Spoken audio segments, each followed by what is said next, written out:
Ladies and gentlemen, boys and girls, welcome back to another episode of the All We Do Is Talk podcast, divisional round review, a special weekend for the NFL. I'm here with Moody and Isaiah. How are we doing today, guys? Hey, what's good, everybody out there? Hope y'all enjoyed the games. I know I did. The script writers had it going this weekend. If you needed covers, you needed high intensity, high pressure football. Underdogs winning. Buffalo Wild Wings hit the OT button as much as they could to make sure we got all the excitement we need to get. How you doing, Eric? Not too bad. So let's get it started with Cincinnati heading to Nashville, where the Bengals won 19-16 on a game-winning field goal. This is somehow not even the ugliest game of that day. I'm glad we could get started with the worst game of the divisional weekend. This was pretty terrible from start to finish. I actually think this was a better game than you're remembering. I remember Ryan Tannehill throwing a pick to start the game, in the middle of the game, and the end of the game. I remember Joe Burrow taking 9 sacks and not throwing any touchdown passes. This wasn't a well-played football game. I saw two offensive lines that just seemed overwhelmed from the opening snap. They could not hold up for their quarterbacks at all. Joe Burrow, I guess, did a good job of avoiding turnovers outside of the crazy tip drill interception to get Tennessee back in the game. Look at that play. We saw two amazing plays. Spectacular play, more because of bad offense than that led to spectacular defensive plays. Joe Mixon broke the big touchdown run to start the third quarter, which is probably the difference in the game with that nice drive that Cincinnati had to start the half. But other than that, Cincinnati didn't really do a whole lot on offense. Evan McPherson continues to be money in the playoffs, and they've heavily relied on him because their red zone offense has been abysmal. But they found a way to win. Their defense has been outstanding, having given up 20 points in either playoff game. Their top 5 run defense shut down Derrick Henry, and they just found a way to knock off what people call the worst 1 seed in NFL history. They didn't help themselves by performing like I'm not surprised because we always believe that because we all know that they got that 1 seed because they play in the worst division or with the division where you get 4 free wins and they actually choked one. But they beat all the good teams. So I add that on top of the fact that you played a bunch of easy games behind that. They actually choked. They actually should have ran away with the 1 seed. Blue games to the Jets, blue games to Houston. But just missed opportunities all around.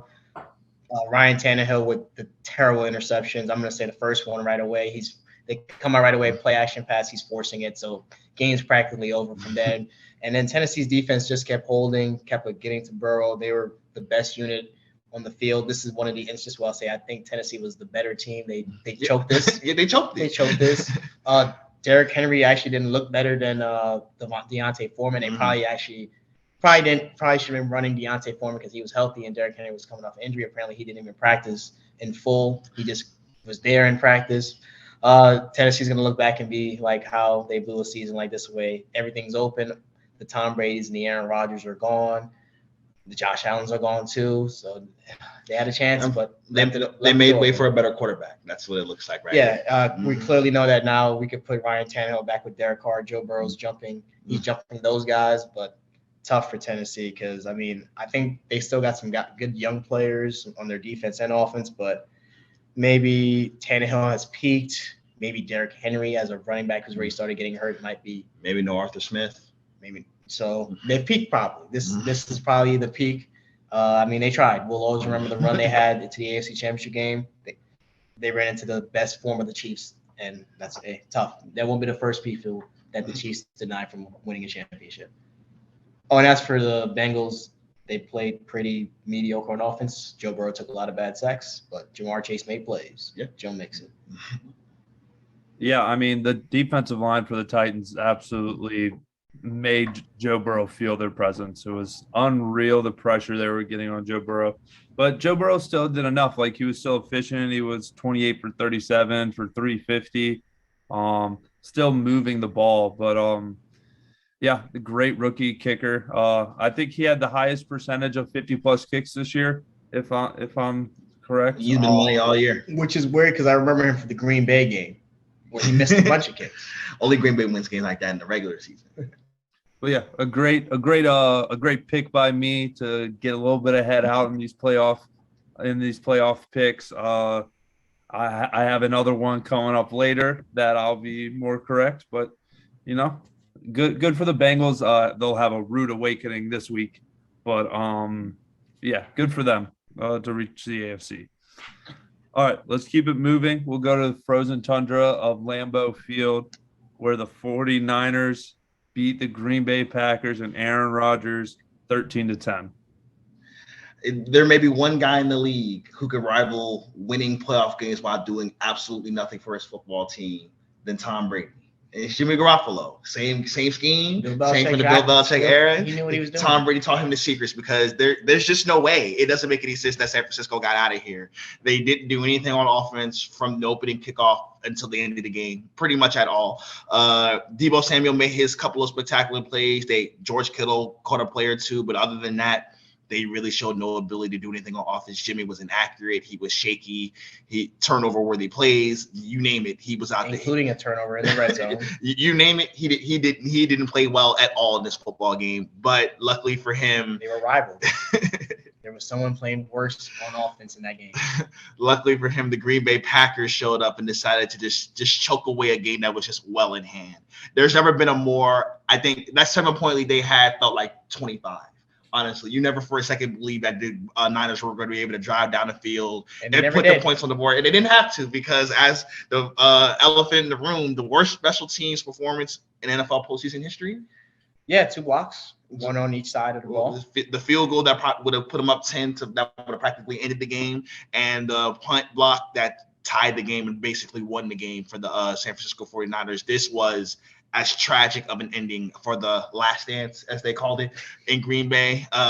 Aaron Rodgers, good opening drive, but he spent the rest of the game not being able to do anything. Probably should have been enough, but yeah, you can't get away with only scoring 10 points in a playoff game. Rough L for Green Bay. Another wasted 1 seed, another wasted 13-win season. Another wasted great quarterback year. Another wasted MVP. They got a lot of questions to answer coming up in the offseason for San Fran.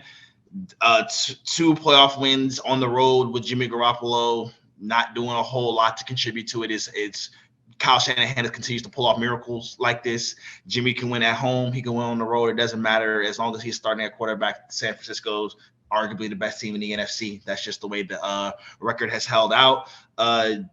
Great matchup for them next week against LAR, a team they've already beaten twice. But San Francisco, they didn't play like a team that deserves to be here, but here they are.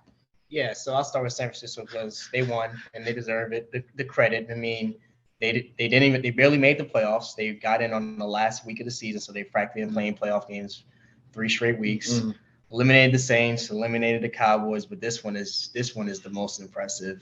They saved their bets for last, probably because I think this is where the road ends for them. But I just can't believe what we witnessed. They didn't do anything on offense all day, but I'm going to give credit to Armstead and Nick Bosa. We disrespect Armstead a lot, but he had like 9 pressures in that game. We know what Nick Bosa can do. They got after Aaron Rodgers, and they shut him down. I mean, that's the best unit right there. I mean, unfortunately, their special teams units for San Francisco also played so good, so they would be the unit of the game because they scored the points. But the defense strapped up Aaron Rodgers and shut down MVP Aaron Rodgers for what is probably going to be his last game in Lambeau. So as for San Francisco, I mean, props to them. I mean, I don't know how they do it. I would be starting Trey Lance by now. I really think they win when he plays. If they had made the switch to Trey Lance earlier, they probably still would be where they are. And Trey Lance would be actually peaking. Well, at least Jimmy's up with his trade value for you, though. As long as he's winning games like this, he can up his trade. Terrible. It's about winning games, especially in the playoffs. He finds a way to win the football game.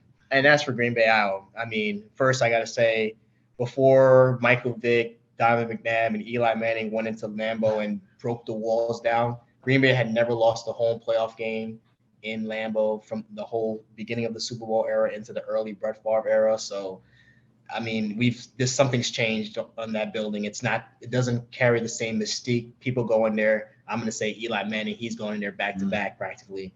And they just blow the doors off. I'll say this is probably the most embarrassing playoff loss behind the Aaron Rodgers one and done 15-1 year. And I say right in front of the Brett Favre 2008 NFC Championship game. I think those are the 3 most disappointing Green Bay playoff losses we've seen in our lifetime. Michael Vick runs up there too, though. I mean, I remember them giving up 250 and 4 touchdowns for Raheem Mostert just a couple years ago. That was pretty disappointing. They just got dominated in that game. Exactly. Why were they just getting dominated in that football game? But they've had a few. That's why they haven't gone back to the Super Bowl in 10 plus years. I don't know. I'm for sure that this will be Aaron Rodgers' last game in Lambeau for the Packers. I don't know if he will retire or move on to play somewhere else, probably the second rather than the first. But I mean, just wasted years. And it's crazy because we grew up. It was the whole time we spent growing up. They won the Super Bowl back in 2010. If you told us then that they would never, ever, ever go back, you would be like, "That's crazy." But it's just we seen it. And 40 straight years of uninterrupted elite QB play. They got two championships. That's more championships than most people have. Tom Brady got 7 and 20. They got 2 and 40. We'll get to him. But yeah, I mean, sucks for Green Bay. I think this time they probably are going in a Saints-like rebuild. They're $40 million under the cap. Generational QB. And I believe, and I like Jordan Love coming out, but they got to rebuild that team. They need to get the receivers going again. They need to get the offensive line healthy. And they like their running backs, but they probably need a real dynamic running back. Because I'll say the play of the game probably is the fact that Aaron Jones got ran down on a wide open buster coverage. So, I mean, if you had an explosive, you think Nick Chubb gets run down there, Eric? You think Saquon Barkley, Christian McCaffrey gets run down on the play like that if they're wide open? Well, those are the elite running backs. I don't think Aaron Jones is in that tier. So, yeah, I mean, that's it. Sucks for Green Bay. Factory of sadness, but I'm kind of happy to see it. Yeah, I mean, after seeing the first drive and watching them march down the field, I thought it was going to be a dominant game for the Packers. And then, I mean, this game, you can't even blame Aaron Rodgers that much because it wasn't the way that the game fell and the way they got their points was special teams. It wasn't Aaron Rodgers that blew it. This is how many times they went 3 and out. Eric, 10 points, Aaron. 10 points. I agree. That's what he deserves. He deserves a share of the blame, but like he's not on there when they block the punt for a touchdown. Like we know who the real L belongs. He didn't choke the game away like Kyle Williams. We're not gonna say that, or Marcus Williams or Raheem Moore, where it's like, oh yeah, you blew it single handedly. But Brandon Boston. If you got MVP quarterback, I'm sorry, I had more than 10 points at home against Jimmy Garoppolo. I agree that also busted my Super Bowl predictions, but whatever. Let's move on. All right, let's get to Tampa Bay. The first game on Sunday, where the Rams came in, and I thought we were going to handle this pretty well, but Tom Brady came back. Rams win 30-27. If you recall, Eric, didn't I tell you on the preview that the Rams would probably win no matter what, and the only way the game would be close is if the Rams just fucked up all day? Yeah. And that's exactly what we got. The Rams were way better. They were better in pass protection, better at getting open because we know Cooper Kupp, Odell Beckham Jr., and better at rushing the quarterback, which means if you rush in Tom Brady, you're practically shutting down their offense. And they were up 20-3 at half before the first tragedy, that Cam Akers fumble, just unacceptable. And then they went up 27-3 or 27-6. Maybe Tampa Bay kicks the field goal after they go up 27-3. And then we get more fumbles. And then more fumbles. Von Miller gets a sack strip on Tom Brady because while this is all happening, Tampa Bay is not doing anything on offense.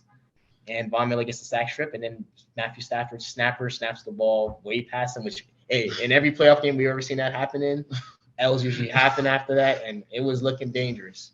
Tom Brady made a run. We saw Jalen Ramsey, who has played so poorly this year. I thought he got cooked up all day long, and then we saw him get cooked up on the biggest play.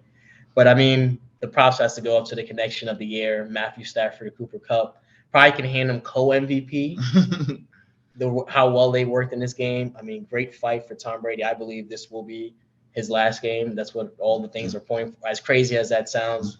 But, I mean, I always believe Matthew Stafford was this type of quarterback, but to see it in the actual situation come to fruition, I mean, it just goes to show how bad he had the breaks in Detroit. Because if he was in Detroit, they were going to probably choke that game away the same way, but instead of they wouldn't have survived. They wouldn't have survived it. But Odell made plays. The pass rush was furious all game. Everything we expected, and the only reason the game looked close is because we've seen Tom Brady make wild comebacks, and we've seen bad plays that the Rams were making. Yeah, I think we saw in the earlier matchup in the regular season, if Tampa Bay doesn't have all their dudes available against LAR, it's just a mismatch because of just the strengths of LAR versus the weaknesses of the Bucs are just too.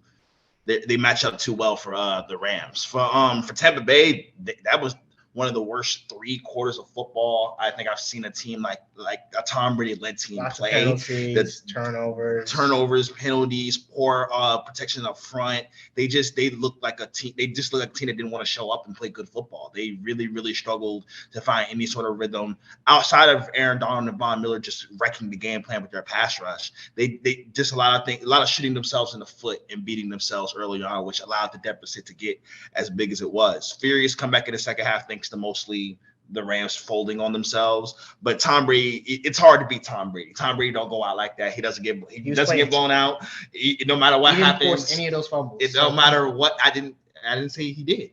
But I said Tom Brady doesn't go out like that. It's hard to beat Tom Brady. You don't just skate by and get easy victories on Tom Brady. So you should have known the game was going to get close at some point. But this is a rough loss for the Bucs. But with all the injuries and stuff they were dealing with, going up against a team like LAR, they just didn't have enough firepower to keep up. Hopefully, Isaiah's right, and this is Tom's last rodeo out here, and we can finally be done with 90% of my life of watching Tom Brady play quarterback and play football. Hopefully, the Rams did the job. We're going to pray for that. For LAR, obviously, proud moment for Matthew Stafford getting to the NFC Championship game. He has played outstanding in these playoffs. The Stafford to Cup connection is just unbelievable.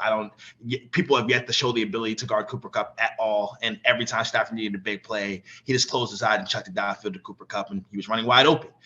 Way too many coverage busts from the Tampa Bay Buccaneers secondary and basic cover two man, and they still just had no ability to cover they didn't cover the middle, they didn't cover the edges. Like, how you give up both? They just kept sitting down. They didn't believe the pass rush to get there, I guess. Yeah, and it wasn't happening. We also have to talk about Jason Pierre-Paul and Shaq Barrett and their inability to even breathe on Matthew Stafford. Even with Andrew Whitworth not being available, it showed a major decline in their defense and their front seven, specifically the way they were able to get after the quarterback.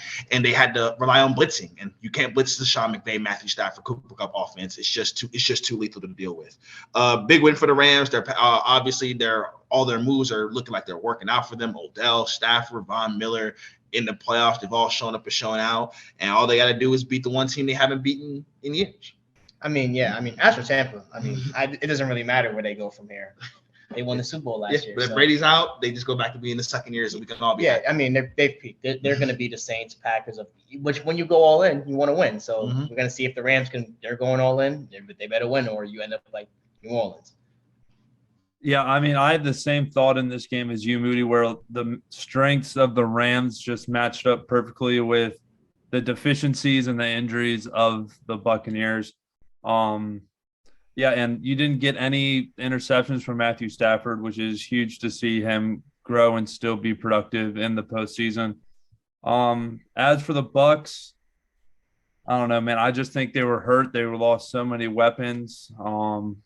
They just weren't fully healthy, so you can't blame completely on them losing this game. But it's crazy how the top 2 MVP candidates out in the second round. Crazy. That's the NFL. Yeah. I ain't mad. But yeah, good for the Rams. I think this gets them to the Super Bowl because I don't think they'll lose to the 49ers 3 times in 1 year. I don't know. The 49ers have been proving me wrong every round. So that's all I got on this game, really. So let's go to the game of probably the year. Kansas City hosting the Bills. Kansas City getting out of there 42-36 in overtime. The problem is for the first 57 minutes, it wasn't even the game of the year. It was ugly, sloppy playoff. No, they were going at it. Both sides were making plays. There was some 23-20. It was 23-20. Yeah, 23-20. Does that sound like Mahomes versus out and up until 2 minutes in the fourth? That was pretty much the game. It was like we were seeing some good offense, some exciting plays, but we were also seeing some sloppy plays. We saw a couple of punts, something that they weren't doing against New England or Pittsburgh, pretty much. So the game really turned on at the end, and that's really all that's need to talk about here. Is the last 2 minutes of the football game. What happened in the first 58 didn't matter. Patrick Mahomes and Josh Allen, they stepped up and they delivered excellent performances on the highest stage against each other. You would love to see it. Both quarterbacks are raising their game. Patrick Mahomes making plays with his legs definitely elevated the entire Kansas City offense, because when you play a really, really good defense like the Bills, your quarterback got to be able to extend plays and make plays with his legs. For Buffalo, this is as rough of a loss as you can possibly handle. This is like gut wrenching. What are you talking about? This is heartache. It's heartache because losing is going to be all the losses are heartache, but they don't feel the same way Green Bay feels. They don't feel the same way Tampa Bay. Well, yeah, because they feel like they don't feel the same way Tennessee feels. They don't feel because they feel like they can get back, but as you've seen, Isaiah, you don't always get back. But they have what it takes. They have the thing that you need to get back more likely. Not always guaranteed. Yeah, like an Aaron Rodgers to get back or Drew Brees to get back, and Josh. It's hard. Get there first. It's better. That's what I'm saying. They ain't even gotten there yet. But for Buffalo, this is just gut wrenching. I think they showed up and showed out, and they performed at a really, really high level, especially Josh Allen. Obviously, the Gabe Davis game, 200 yards receiving, 4 touchdowns. They couldn't guard him at all. I think Kansas City's defense ran out of gas in the last 5 minutes of the fourth quarter and they weren't going to get any shots as long as they were out there. Just a terrific performance from their offense, but defensively, that's a problem to give up the type of points you give up, the type of plays you were giving up to the Kansas City offense, to Byron Pringle and McCole Hardman. It wasn't even all Hill and Kelsey. You're supposed to have the number 1 defense in the league, 2 all-pro safeties. That wasn't a good enough performance to be able to deserve to go to a win a road game against Patrick Mahomes and go to the AFC title game.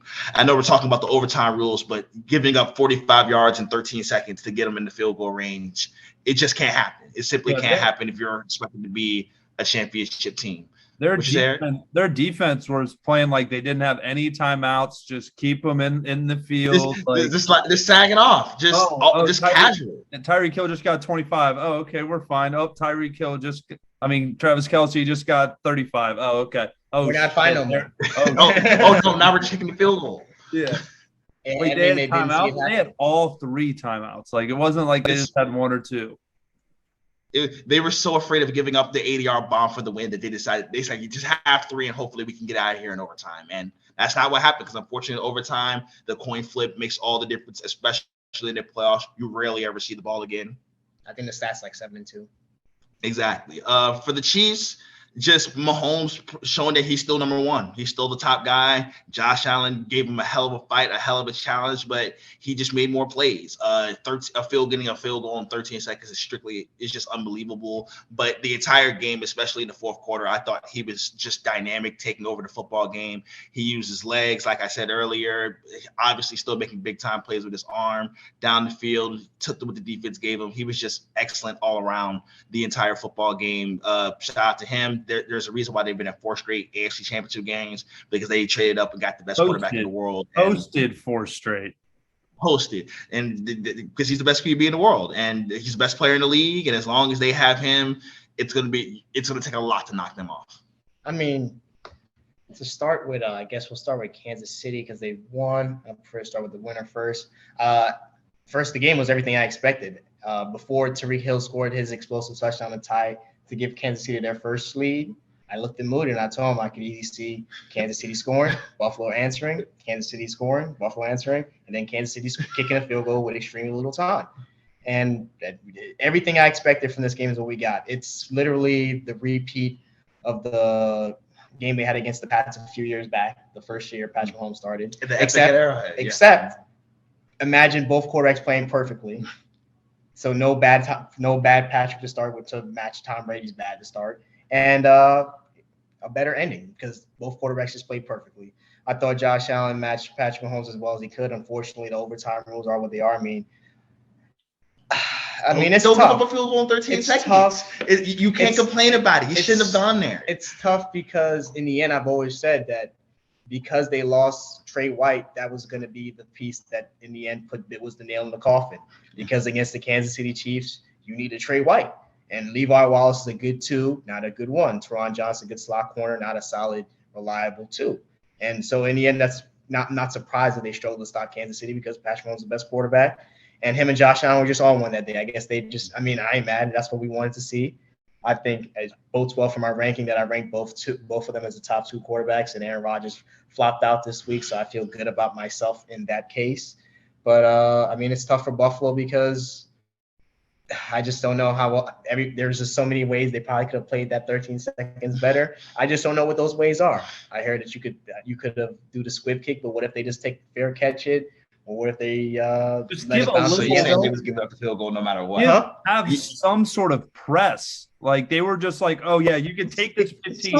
Press, and then next you know someone's getting behind somebody. There's probably a game plan for them to get out They of there. weren't giving up an 80-yard touchdown. That's what It's just unfortunate that I just believe with three, like you said, they had all 3 timeouts, which is the most optimal situation. You could do literally what they did. You have to back off because you don't want to get beat deep. But but if you back off Tariq Hill and Travis Kelce, they're quick enough to and now that's a quick 25 yards. Boom, boom. It's perfect. And now I will say they got to be able to take at least one away. You have to come out and take one of them away. It can't be all right. I went to Hill boom for this here, one. boom here. It can't be. I'm using Kick both. field goal. It can't be. I'm using both. I don't even care about the overtime because whoever everybody is clear that and whoever won the coin toss was going to win because neither person was being stopped. And I think that's the biggest problem with the rule is now that the game is so skewed heavily in favor of the offense.